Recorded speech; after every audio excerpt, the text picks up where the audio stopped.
Bonjour à tous, bienvenue dans l'interview à la une, l'émission de la rédaction de Nice Matin en partenariat avec Radio Émotion, une émission que j'ai le plaisir de présenter aujourd'hui avec Karine Wenger, la chef du service économie, et avec Frédéric Maurice, le chef de l'édition de Nice. Notre invité aujourd'hui, un invité exceptionnel, Bruno Le Maire, numéro 2 du gouvernement, ministre de l'économie, des finances et de la souveraineté industrielle et numérique. Bonjour Bruno Le Maire. Bonjour. Merci d'avoir accepté notre invitation. Bruno Le Maire, vous êtes tout à l'heure à Cannes pour le salon de l'intelligence artificielle. Quel message souhaitez-vous porter à cette occasion ? Un message très simple, qui est un message d'ambition. La France est la nation la mieux placée en Europe sur l'intelligence artificielle. Elle est la première nation sur l'intelligence artificielle. Elle a des scientifiques, elle a des entreprises, elle a des talents exceptionnels. Mais il faut continuer à innover. Moi, j'entends beaucoup parler de régulation de l'intelligence artificielle. C'est très bien de réguler, mais je préfère qu'on régule un domaine dans lequel nous avons innové, investi et que nous maîtrisons nous-mêmes. Donc c'est un message d'ambition. La France est la première nation sur l'IA en Europe et elle doit le rester. Karine Wenger. Alors justement, puisque vous parlez d'innovation, l'IA Act, la loi qui a été récemment mise en place par l'Union européenne pour réguler l'intelligence artificielle et protéger le citoyen, ne risque-t-elle pas de freiner l'innovation, ce qui pourrait s'aborder les chances de l'Europe et donc de la France par rapport à des marchés américains et chinois plus libres de leurs actions ? C'était un vrai risque. Et nous avons, avec le président de la République, tiré la sonnette d'alarme. Je me suis mobilisé depuis des semaines pour éviter qu'on aille trop loin dans la régulation. Enfin, c'est quand même un peu étonnant d'avoir un continent qui régule une technologie qu'il ne maîtrise pas, alors que les États-Unis et la Chine innovent sur une technologie qu'ils maîtrisent. Donc j'ai voulu que nous renversions les choses et que nous ayons un meilleur équilibre entre innovation et régulation. Je crois que le texte auquel nous avons abouti est un texte qui est plus équilibré, qui va nous permettre de continuer à innover, continuer à soutenir nos entreprises, continuer à soutenir une entreprise comme Mistral, qui est aujourd'hui l'entreprise qui réussit le mieux sur l'intelligence artificielle en Europe. Elle est française. Elle a un modèle de développement qui est très particulier, qui est fondé sur l'open source, mais laissons-lui ses chances. Ne bridons pas ses chances par une régulation qui serait trop contraignante pour nos talents, pour nos scientifiques et pour nos investisseurs. C'est une question de Cassandre, mais c'est pas trop tard pour l'Europe, pour la France, le combat de l'intelligence artificielle. On voit les avancées effectivement des États-Unis en la matière. Non, je pense que ce combat, nous pouvons encore le gagner, mais il ne faut pas nous mettre des boulets aux pieds. L'Europe est parfois championne pour se mettre des boulets aux pieds à force de régulation, de normes, de contraintes, de complexité. Quand vous regardez la situation entre les États-Unis et l'Europe, c'est très frappant de voir qu'il y a beaucoup de croissance aux États-Unis, et donc beaucoup d'emplois, et donc beaucoup de prospérité. Le pouvoir d'achat, après tout, c'est la première préoccupation de nos compatriotes. Et en Europe, vous avez de moins en moins de productivité, une croissance qui est en berne et des difficultés économiques. Une des raisons très importantes, c'est que nous mettons des boulets aux pieds des entrepreneurs, des PME, des TPE ou des startups innovantes, comme les startups qui investissent sur l'intelligence artificielle. Moi, je suis là pour libérer ces énergies économiques, libérer ces entrepreneurs et ces capacités de production de richesse, parce que c'est ce qui nous permettra de garantir la prospérité et le pouvoir d'achat de chacun. Karine. Oui, revenons sur l'intelligence artificielle. L'Europe ne fabrique pas ou très peu de composants graphiques qui sont nécessaires pour traiter les milliards de données qui sont générées par l'intelligence artificielle, des données qui vont croître de façon exponentielle et qui, à terme, ne pourront être traitées que par des ordinateurs quantiques. Ma question est à double rebond. C'est comment pouvez-vous essayer que l'Europe fabrique à nouveau plus de composants graphiques et comment accélérer la recherche sur l'ordinateur quantique ? Alors nous avons des atouts et nous avons des faiblesses. Celle que vous venez de souligner est probablement la faiblesse principale pour les États européens. Nos atouts, c'est quoi ? Les meilleurs scientifiques au monde, en particulier en France. Des entreprises très dynamiques. Mistral, l'entreprise la plus dynamique en Europe sur ce sujet. Des écosystèmes qui sont au meilleur niveau mondial. Des bases de données qui sont très solides et que nous devons renforcer avec des stockages de données qui protègent nos données contre les risques de piratage ou contre les risques de spéculation sur ces données. Ça, c'est nos atouts, ils sont considérables. Et puis des supercalculateurs qui sont de classe mondiale, je pense à Janzay, qui va être suivi par Jules Verne, qui sont des supercalculateurs publics de très grande qualité. Notre faiblesse, c'est quoi? Vous l'avez parfaitement dit, c'est les cartes graphiques, ce qu'on appelle les fameux GPU, qui sont aujourd'hui produites par une entreprise américaine, Nvidia, qui en produit plus de 90%. Est-ce qu'on va pouvoir rattraper ce retard sur les cartes graphiques immédiatement? Ma réponse est non. Ça prendra plus de temps, donc je ne crois pas que ce soit la première bataille à livrer. La deuxième faiblesse, c'est l'investissement. Les investissements se chiffrent en milliards d'euros. Il faut créer le plus rapidement possible une union des marchés de capitaux au niveau européen. C'est le combat que je livre depuis des mois avec mes partenaires européens pour que lorsqu'une entreprise veut lever de l'argent, elle n'aille pas uniquement toquer à la porte d'une banque, parce que les banques n'ont pas assez d'argent pour ça, mais puisse aller sur l'union des marchés de capitaux européens, lever des centaines de millions d'euros ou des milliards d'euros. Je me donne quelques mois pour avancer sur ce sujet avec nos partenaires européens. Enfin, dernier point qui est très important, j'en parlerai tout à l'heure, c'est la donnée. Il faut protéger nos données et nous assurer que les données françaises, de culture française ou de culture européenne sont bien intégrées dans l'intelligence artificielle pour que cette intelligence artificielle, elle ait une coloration culturelle française et européenne et pas uniquement anglo-saxonne. On va revenir sur la crise agricole, Frédéric Maurice. Oui, vous parlez d'une bataille sur l'intelligence artificielle, c'en est une autre. Le plan du gouvernement pour sortir de la crise des agriculteurs est-il un mauvais coup porté à la lutte contre le changement climatique? Non.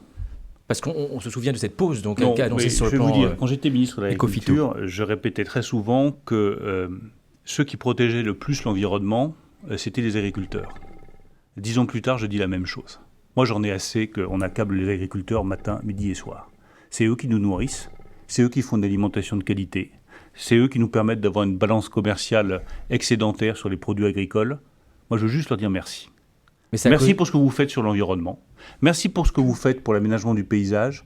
Merci pour ce que vous faites pour nourrir notre population et nourrir la planète. Alors qu'on regarde s'il y a des mesures en matière de phytosanitaire qui ne sont pas excessives ou décalées par rapport à d'autres pays européens ou d'autres pays du monde, moi, ça me paraît juste une question de justice. Depuis quelques mois, vous proclamez la fin du « quoi qu'il en coûte ». Avez-vous été déjugé par les concessions du Premier ministre à l'endroit des agriculteurs, estimées à 400 millions d'euros? Notre économie est-elle toujours sous perfusion? Non, je pense que c'est un investissement qui a été fait dans l'agriculture. Je le dis, je suis à 100% du côté des paysans depuis le premier jour de ma vie politique. Et j'ai été transformé par mon passage de 3 ans au ministère de l'Agriculture. Nous avons besoin de paysans. Et si nous voulons garder des paysans, c'est le prix à payer. Il faut qu'ils aient un revenu. Enfin, il faut qu'ils vivent de leur travail. Mettez-vous à la place des éleveurs, à la place des producteurs de lait, qui ne comptent pas leurs heures de travail, qui ne prennent pas de vacances. Il faut qu'ils aient un revenu. Et je suis là pour défendre le revenu des agriculteurs. Et lorsque le Premier ministre dit, voilà, les éleveurs, ils ne s'en sortent pas, il faut que l'on mette des avantages fiscaux sur l'élevage, je dis oui. Parce que c'est un investissement pour garder de l'élevage, garder de l'aménagement du territoire, garder du revenu pour nos producteurs. Quand le Premier ministre décide d'avoir 200 millions de trésorerie sur le gazole non routier pour les agriculteurs, et je le dis à nos amis agriculteurs, c'est disponible tout de suite. Vous pouvez aller chercher cette avance de trésorerie de 200 millions d'euros tout de suite. Elle est disponible. Parce qu'aujourd'hui, ils payent leur GNR un peu plus cher et on leur rembourse ensuite. Ça fait un décalage de trésorerie qui est très dur pour eux. Là, il n'y aura plus de décalage de trésorerie. L'avance de trésorerie de 200 millions d'euros est disponible immédiatement pour tous les agriculteurs. C'est un investissement. C'est garder des producteurs agricoles sur notre territoire. Toujours une question au ministre des Finances. Vous êtes souvent accusé par David Lisnard, président de l'Association des maires de France et maires Les Républicains de Cannes, avec qui vous déjeunez ce midi, je crois, d'être incapable de contenir les dépenses publiques. Est-ce qu'il serait meilleur que vous à Bercy, David Lisnard? Écoutez, on va en parler au déjeuner, ça pourra nous faire un sujet de discussion. Ne doutez pas de ma détermination totale à rétablir les finances publiques du pays. Simplement, il faut regarder ce par quoi nous sommes passés, ce qui a été fait. Il y a eu une crise du Covid. J'ai protégé les Français. Et j'en suis fier. Il a fallu ensuite relancer l'économie. Nous avons relancé l'économie, nous sommes la nation européenne qui a relancé le plus rapidement son économie. J'en suis fier. Après, il y a eu une crise inflationniste. La crise inflationniste la plus grave depuis les années 70. Tous nos compatriotes en ont souffert. En 2 ans, nous avons réussi à surmonter cette crise inflationniste, là où il avait fallu 10 ans dans les années 70. J'en suis fier. On va y revenir sur l'inflation. Et maintenant, nous revenons à la normale. La situation économique se stabilise. C'est le moment de rétablir les finances publiques. Je le ferai avec clarté, avec fermeté et avec une détermination totale. Revenons à la crise des agriculteurs. Lundi, le président du premier distributeur de France, le groupe Leclerc, était invité de France Inter. On écoute Michel-Édouard Leclerc. Alors vous avez du côté de Bercy, Michel-Édouard Leclerc, Système U, Intermarché, s'il vous plaît, faites-nous un panier et s'il vous plaît, mettez-nous des bonnes choses dedans, y compris des fruits et légumes et de la viande et tout ça, et allons-y pour montrer au public que le gouvernement se bat contre la vie chère. Et de l'autre côté, vous avez le ministère de l'Agriculture et peut-être une partie de l'Élysée qui vous disent « Ah mais non, n'y touchez pas, c'est secteur protégé, puis on a les élections européennes. » Et on va devenir schizo. Donc moi, ce que je propose... Vous dites c'est des injonctions contradictoires. Mais complètement, et c'est vécu comme ça aussi par les agriculteurs. Est-ce qu'on va devenir schizo, Bruno Le Maire ? Non, je pense que et quelle est c'est la un ligne de raisonnement... crête entre effectivement la protection du pouvoir d'achat et les mécanismes de protectionnisme ? C'est un raisonnement un peu simple. La ligne de crête, elle tient en 2 mots. Revenu des producteurs. C'est pas négociable. Au détriment des consommateurs. Le revenu des producteurs agricoles n'est pas négociable. Parce que le jour où il n'y a plus de revenus, il n'y a plus de producteurs agricoles. Et le jour où vous n'avez plus de producteurs agricoles, vous n'avez plus d'indépendance alimentaire. Et moi, j'ai aucune envie qu'on soit obligé d'importer toute notre viande, d'importer notre lait ou d'importer tous nos fruits et légumes. Il y a déjà suffisamment d'importations, notamment en matière de fruits. Donc ce qui n'est pas négociable, ce qui ne peut pas être la variable d'ajustement, c'est le revenu des producteurs. La France, elle a inventé un système qui est un bon système et qui est une singularité française. Ça s'appelle la loi Egalim, qui vise, c'est l'expression, à socler le revenu des producteurs, c'est-à-dire à protéger le revenu des producteurs. Je ferai respecter cette loi Egalim et toutes les dispositions de cette loi avec la plus grande fermeté. Il y a déjà 1000 contrats qui ont été examinés, c'est les contrôles, 124 qui ne respectent pas les règles de la loi Egalim. J'ai lancé des injonctions aux producteurs industriels comme aux distributeurs. Ils ont 15 jours, maintenant c'est plus que 10 jours pour se mettre en conformité et m'apporter des explications. Sinon, les sanctions tomberont, 5 millions d'euros par distributeur ou par industriel qui n'a pas respecté les règles. Je le redis, le revenu des producteurs n'est pas négociable à mes yeux. Une dernière question d'économie. Le 26 janvier, à l'occasion de la rentrée solennelle du tribunal de commerce d'Antibes, maître Franck Gambini, qui est bâtonnier au barreau de Grasse, a déclaré « De nombreuses entreprises de la région sont en train de déposer le bilan en raison de l'impossibilité de rembourser leurs prêts garantis par l'État ». Quelle est la réalité de la situation, monsieur le ministre ? Quand on regarde au niveau national, il n'y a pas de difficultés particulières. Il y a des difficultés ponctuelles ici ou là, mais je regarde les chiffres, les difficultés de remboursement au niveau national, c'est des difficultés qui restent limitées. C'est pas pour autant que je reste les bras croisés. Au contraire, on a pris des dispositions pour pouvoir étendre le remboursement de ces prêts garantis par l'État pour qu'une entreprise qui est saine ne soit pas menacée à cause d'un prêt garanti par l'État. Et là-dedans, il y a beaucoup d'entreprises un peu opportunistes qui avaient profité d'un effet d'aubaine et qui disparaissent aujourd'hui. Il y a des entreprises qui ont bénéficié du prêt garanti par l'État qui n'étaient pas rentables structurellement. Celles-là, effectivement, elles sont en difficulté. Ce que je ne veux pas, et c'est vraiment ce pourquoi je me suis mobilisé avec toutes mes équipes, c'est qu'une entreprise qui reste rentable et qui a pris un prêt garanti par l'État, elle ne doit pas couler à cause du prêt garanti par l'État. C'est bien pour ça que j'ai proposé qu'il y ait un étalement du remboursement sur une durée plus longue. Alors, la prochaine question vous est posée par un boulanger niçois qu'a rencontré Tristan Gasparot, journaliste à Radio Émotion, notre partenaire. On l'écoute. Bonjour Monsieur le Ministre, je suis Marc Payer, pain et pâtisserie Carabacel à Nice. Je suis artisan boulanger pâtissier depuis 3 ans. Aujourd'hui, c'est de plus en plus dur. Les factures augmentent, l'électricité augmente, les charges augmentent. L'électricité, on a doublé, on passe de 6 centimes à 14 centimes le kilowattheure, voire même des fois 15 à 20 centimes le kilowattheure. Et là, on est pris à la gorge. En fait, nos marges se réduisent pour nous, petits artisans, le Made in France qu'on fait tout maison. Comment vous allez nous sauver ? Voilà, c'est vraiment ça. Il faut nous sauver, nous, petits artisans. Que répondez-vous, Bruno Le Maire, à l'appel de ce boulanger ? D'abord qu'on va le sauver, bien entendu, qu'il faut soutenir tous les artisans boulangers. C'est le sel de l'économie française. Donc nous devons tout faire pour les aider. J'ai pris une décision majeure quand nous avons négocié les tarifs entre EDF et l'État. C'est que désormais, tous les artisans, toutes les très petites entreprises de moins de 10 salariés auront accès aux tarifs régulés de l'énergie.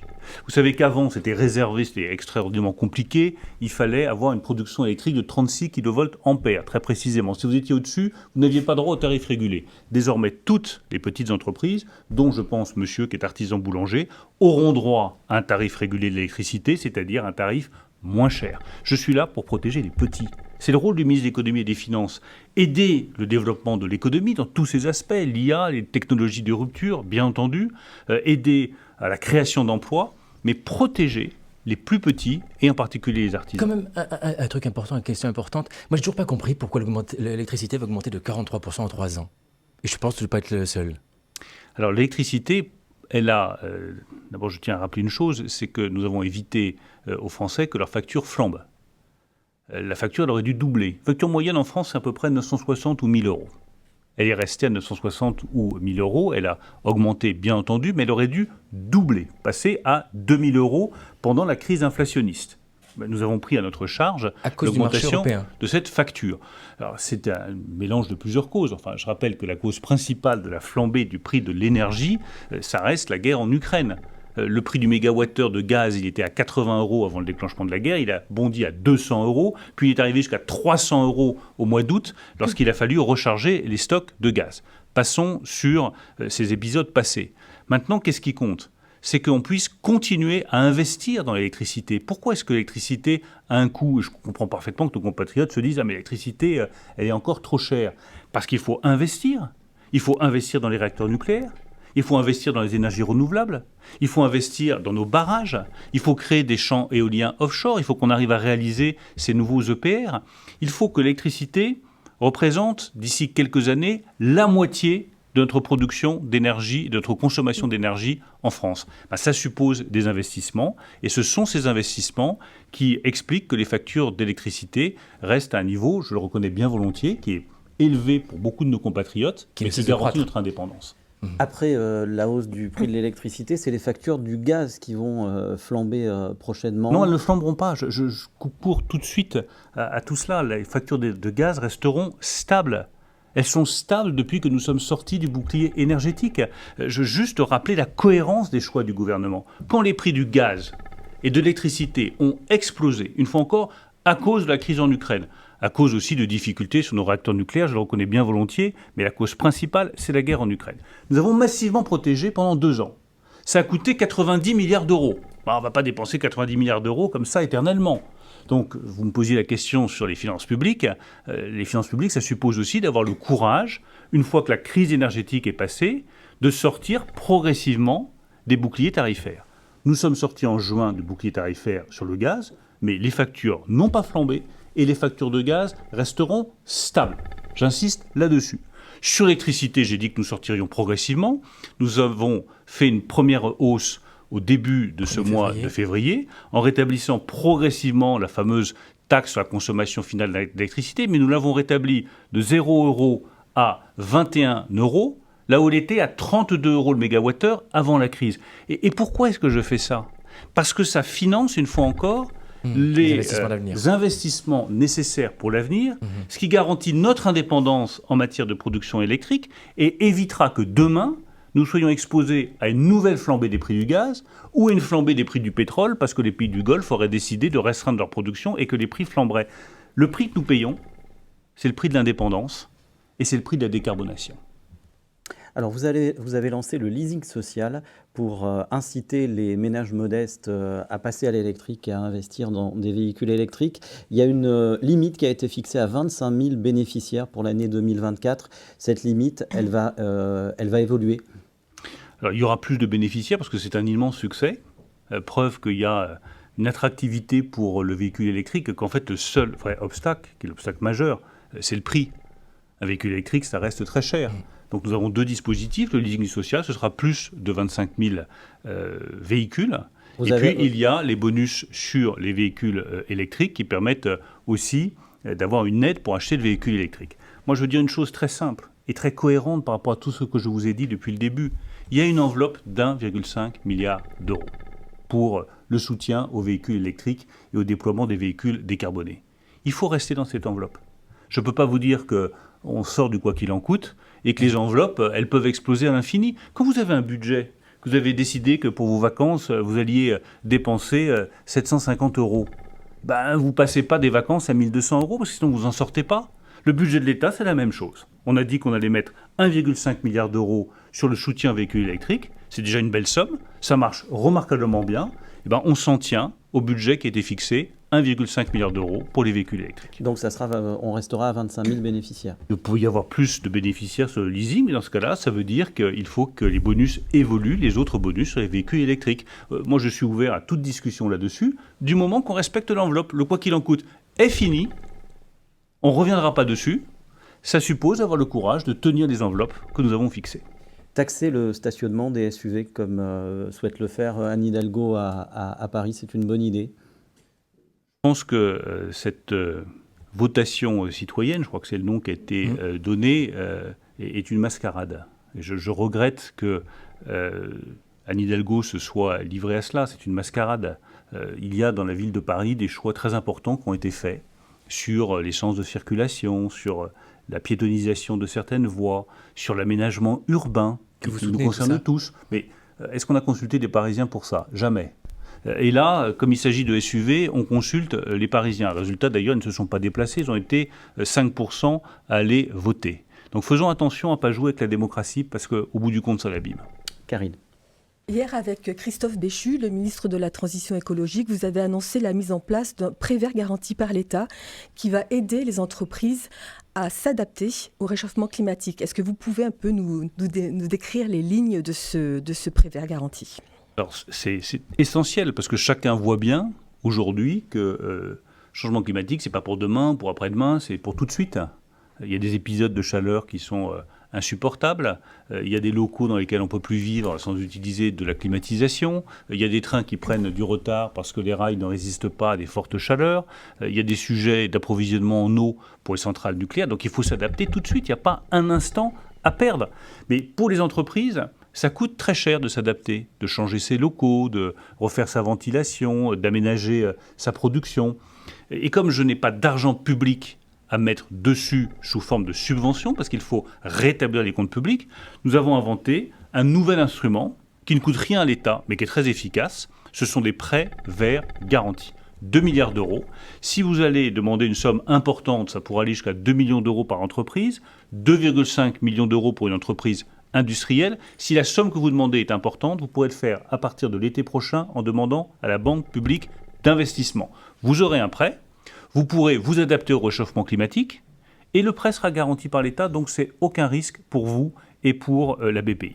Si vous êtes une plus petite entreprise et que vous demandez des sommes inférieures à 200 000 euros, dès le mois de mars, vous pourrez aller voir votre banque, demander un prêt pour aménager tel élément de votre entreprise et le prêt sera garanti par l'État. C'est une façon d'encourager l'adaptation au réchauffement climatique.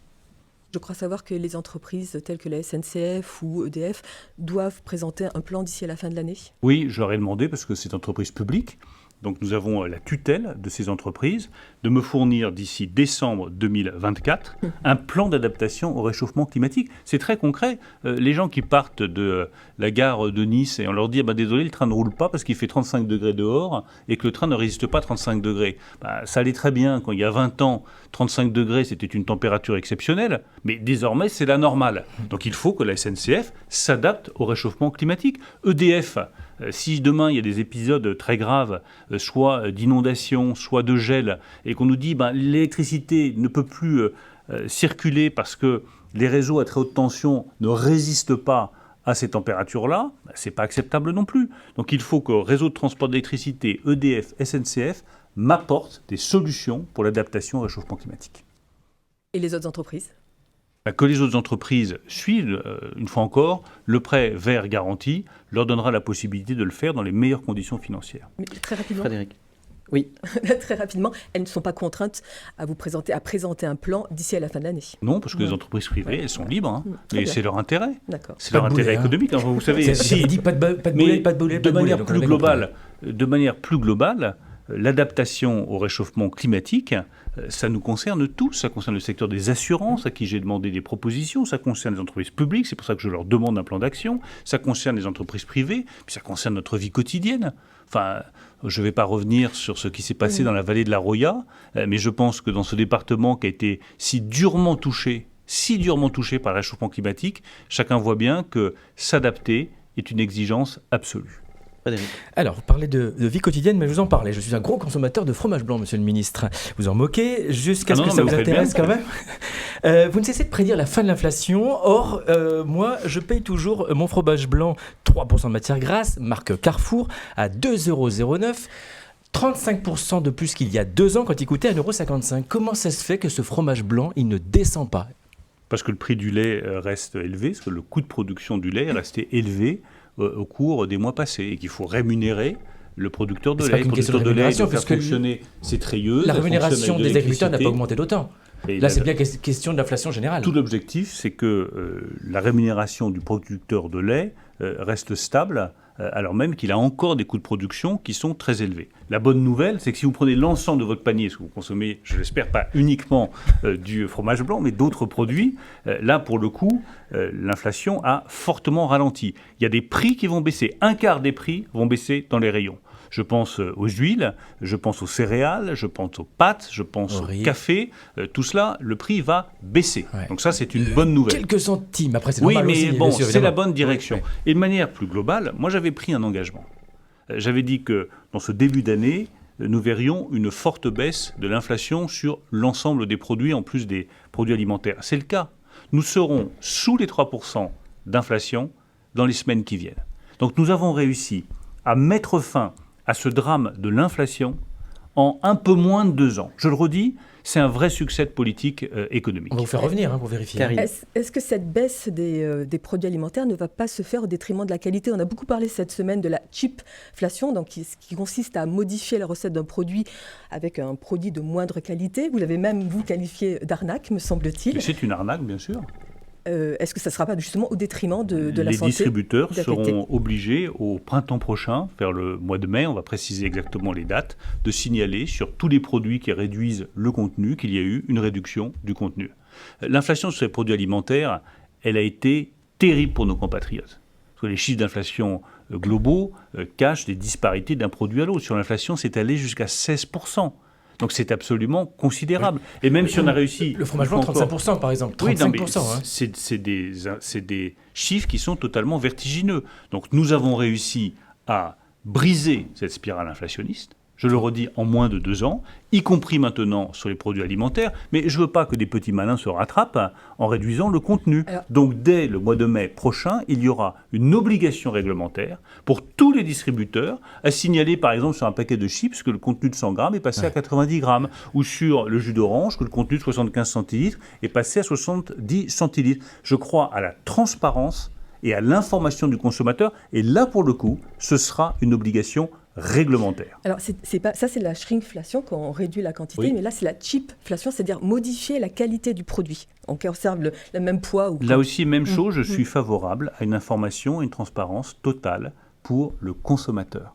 Je n'aime pas du tout quand des entreprises essayent de faire les petits malins, à contourner les règles et à tromper le consommateur. Une économie qui fonctionne bien, c'est des entreprises qui sont loyales avec des consommateurs qui sont informés par une transparence totale. Sur la shrinkflation, je le redis, l'obligation réglementaire prendra effet à partir du mois de mai prochain et elle concernera tous les distributeurs sans exception. On l'a bien compris, le temps tourne. 17% des Français sont payés au salaire minimum. Dans son discours de politique générale, le Premier ministre a déclaré vouloir s'attaquer à la désmicardisation de la France.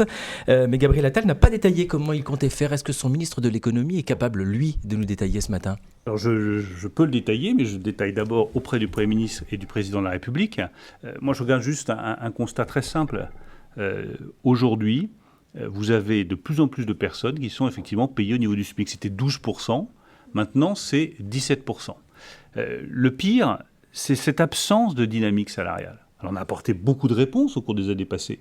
On a fait des primes défiscalisées, on a défiscalisé les heures supplémentaires, on a mis en place de l'intéressement, de la participation, de l'actionnariat salarié. Tout ça, ça permet d'augmenter le revenu, ça va dans la bonne direction. Maintenant, il faut franchir une étape supplémentaire.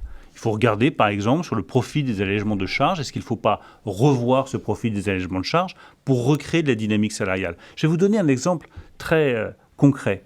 Aujourd'hui, une personne qui est payée 1 390 € net par mois, par exemple, si on l'augmente de 100 €, qu'est-ce qui va se passer ? Il va se dire « Super, mon patron m'a augmenté de 100 €. Je vais toucher 1 490 €. » Pas du tout. Parce que sur ces 100 €, il va perdre sa prime d'activité, Il va devoir payer de l'impôt sur le revenu si c'est une personne seule, et elle va avoir plus de CSG à payer. Au bout du compte, il va lui rester 40 € sur ses 100 €, on va lui en avoir pris 60. C'est totalement déprimant. Donc c'est ça qu'il faut arriver à corriger. Nous y travaillons et le Premier ministre présentera des propositions dans les mois qui viennent. Une dernière question sur le marché de l'immobilier qui est gravement en crise. Qu'attend le gouvernement pour le détendre? Est-ce qu'on attend simplement que les taux d'intérêt baissent tout seuls? Non. Nous avons un nouveau ministre du Logement qui est un homme remarquable, Guillaume Kasbarian. Je le connais bien parce qu'il était président de la commission des affaires économiques. Nous allons travailler sur ce sujet immédiatement. C'est pour moi un sujet prioritaire de l'année 2024. Moi, je pense qu'il serait utile d'avoir un Conseil national de la construction. C'est ce que je propose, que nous y travaillons avec Christophe Béchu, avec le nouveau ministre chargé du logement, Guillaume Kasbarian, qui rassemblerait tous les acteurs, à la fois les promoteurs immobiliers, la Fédération du bâtiment, qui m'a fait cette proposition. C'est Olivier Saleron qui a fait cette proposition, c'est une très bonne proposition, et qui regarderait tous ensemble, avec le ministre de l'économie et des finances, quelles sont les mesures immédiates à prendre pour construire plus vite les logements dont nous avons besoin. Il y a trop d'endroits en France où se loger est devenu quasiment impossible. Il faut relancer le bâtiment, relancer la construction de logements. Et étendre le PTZ? Le PTZ, on l'a étendu. Attention aux solutions fiscales. On a essayé pendant 20 ans. J'ai supprimé, par exemple, le Pinel. Je vous donne juste un chiffre. Le Pinel, ça coûtait 2 milliards d'euros aux contribuables pour construire moins de 30 000 logements par an. C'est pas très efficace. Donc ce Conseil national de la construction, qui rassemblerait tous les acteurs et les ministres concernés, il aurait vocation, à mon sens, à lever tous les freins réglementaires, normatifs, toutes les complexités qui empêchent de construire rapidement là où on a besoin de construire pour que chacune et chacun d'entre nous puisse se loger au meilleur prix dans les endroits qui sont tendus. Bruno Le Maire, le gouvernement a été complété hier soir. L'équipe initiale de 14 ministres comptait beaucoup de franciliens et aucun ministre en dessous de la Loire. Est-ce que cette équipe qui a été complétée hier a rééquilibré au niveau des territoires ? Oui, moi je vais vous dire, je suis assez sceptique sur cette critique. Parce qu'on va dire, tiens, Bruno Le Maire, il économie et des finances, il est francilien. Il se trouve que j'ai été élu en Normandie pendant 15 ans, que je passe beaucoup de temps dans le sud-ouest au Pays Basque. Donc je pense qu'il ne faut pas assigner non plus les responsables politiques à résidence en mettant une petite croix sur l'endroit d'où ils viennent. Plus le gouvernement est ouvert sur la diversité des territoires, mieux c'est. Je ne suis pas certain qu'il y ait eu besoin d'un rééquilibrage parce que, en tout cas pour ce qui me concerne, moi, je porte tous les départements français dans mon cœur. Et j'ai le sentiment d'avoir des attaches en Normandie, dans le sud-ouest, autant qu'à Paris. Olivia Grégoire, qui était déjà avec vous à Bercy, a été confirmée. En plus des entreprises et du tourisme, elle est en charge désormais de la consommation. Pourquoi cette nouvelle attribution ? Parce que je crois, et toutes les questions que vous m'avez posées le montrent, qu'il y a une attention très forte de nos compatriotes sur les règles de consommation, sur la protection du consommateur. Et c'est bien que cet élément de consommation figure dans les attributions d'Olivier Grégoire, qui, au passage, a fait un travail absolument remarquable depuis plusieurs mois. François Bayrou, qui renonce à entrer au gouvernement et l'étrille au passage, on l'a entendu jeudi matin sur France Info. C'est bon débarras pour vous ? J'ai un seul message à passer. Chacun voit bien les difficultés de nos compatriotes. Vous avez parlé des prix, vous avez parlé de la vie chère, vous avez parlé des revenus, du salaire, vous avez parlé du logement, qui est un sujet de préoccupation majeur. Je pense que nos compatriotes n'en ont mais rien à faire de la politique politicienne. Ils ne nous demandent qu'une seule chose. Vous avez le pouvoir, il y a un président de la République, un Premier ministre, une majorité, un gouvernement. Bossez, travaillez à notre service. Et ils ont raison. Moi, je me lève le matin, 5h30 ce matin, pour avoir le plaisir de venir à Nice, avec qu'une seule ambition. Travailler pour mes compatriotes avec une unité totale de la majorité. Vous êtes à Bercy depuis 7 ans, Bruno Le Maire. Est-ce que c'est ce que vous souhaitiez ? Est-ce que vous vous imaginez rester à ce poste jusqu'à la fin du quinquennat ? Moi, je l'ai toujours souhaité, j'ai toujours dit que je croyais à la stabilité. C'est pas pour moi, c'est parce que je pense que c'est efficace. Et que nos compatriotes, ils attendent des résultats. Si on a pu protéger pendant le Covid, prendre les bonnes décisions, relancer rapidement, prendre les bonnes décisions sur l'inflation, c'est peut-être parce qu'il y a de la stabilité au ministère de l'économie et des finances et que du coup, on connaît ces dossiers, on connaît les acteurs économiques et on prend mieux et plus rapidement les bonnes décisions. Je crois que cette vie politique française qui parfois, depuis des décennies, a trop souvent ressemblé à tourner manège, où on change les gens tout le temps, c'est pas efficace. Et nos compatriotes nous demandent de l'efficacité, de la détermination et des résultats. Donc je suis heureux dans ce ministère et je crois à la durée. Frédéric. La prochaine question vous est posée au micro de Radio Émotion. Monsieur le ministre, bonjour. Je suis Mélanie Olivari, doctorante en droit. Lors du dernier remaniement, Gabriel Attal a obtenu la position de Premier ministre. J'ai eu l'impression que vous désiriez également peut-être cette position-là. En 2027, il y aura les élections présidentielles. Souhaitez-vous vous présenter pour ces élections ? Avec des Français qui s'intéressent aussi à la politique politicienne apparemment. Non, ce n'est pas de la politique politicienne. La politique politicienne, c'est la tambouille, les querelles, les humeurs des uns des autres. Ça, on n'en a absolument rien à faire. En revanche, la question de Mélanie, elle est parfaitement justifiée. J'ai toujours dit que je souhaitais rester au ministère de l'économie et des finances par souci d'efficacité. Je redis que 2027, c'est dans très longtemps, c'est dans 3 ans. Et je prendrai ma décision le moment venu. Et le moment n'est pas venu. Xavier Bertrand, il s'est un peu précipité, lui ? Chacun est libre. Enfin, respectons les choix de chacun. Chacun est libre. Quand vous êtes ministre de l'économie et des finances, je pense qu'il n'y a pas un Français qui comprendrait que je m'occupe d'autre chose que de l'économie et des finances du pays. Bruno Le Maire, vous rencontrez aujourd'hui Christian Estrosi, David Lisnard, Éric Ciotti. Est-ce que vous pourriez nous définir chacun des trois en un mot ? On commence par Christian Estrosi. Ambitieux pour sa ville de Nice, qu'il a profondément transformé et profondément embelli. David Lisnard. David Lisnard, c'est un libéral. Il se définit comme tel, attaché à la liberté. C'est un point commun que nous avons, car je crois que la liberté est une des valeurs cardinales de notre nation. Éric Ciotti.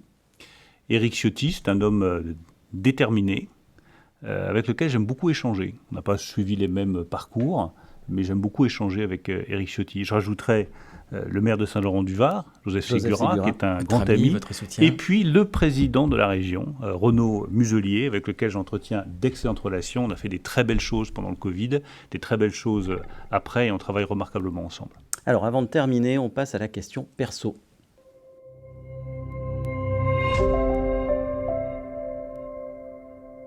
Est-ce que vous regrettez vraiment de ne pas être né en 1989 ? Allusion au discours de politique générale de Gabriel Attal que vous avez lu simultanément au Sénat. Dont je ne regrette pas du tout. Moi, je suis né en 1969. Je regardais derrière moi le président du Sénat qui est né en 1949. Et j'aurais pu regarder devant moi le Premier ministre qui est né en 1989. Donc c'est une génération à chaque fois. Voilà, chacun a son âge. Il faut l'accepter, il faut vivre avec. Et il faut surtout accueillir avec beaucoup d'enthousiasme les générations qui viennent. Je trouve formidable d'avoir un Premier ministre qui a 34 ans et qui apporte son enthousiasme, son engagement au service public. Mais c'est vrai que quand vous lisez un texte qui est celui du Premier ministre et que vous dites « je suis né en 1989 », vous dites quand même ça tourne. Hélas, non, et ça tourne. Merci beaucoup Bruno Le Maire, merci à tous de nous avoir suivis, merci à Sophie Doncé, Philippe Bertini et Franck Fernandez pour la réalisation de cette émission, à Christelle Benjamin pour sa préparation. On se retrouve la semaine prochaine pour un nouveau rendez-vous de l'interview à la une. Bonne journée et bon week-end à tous.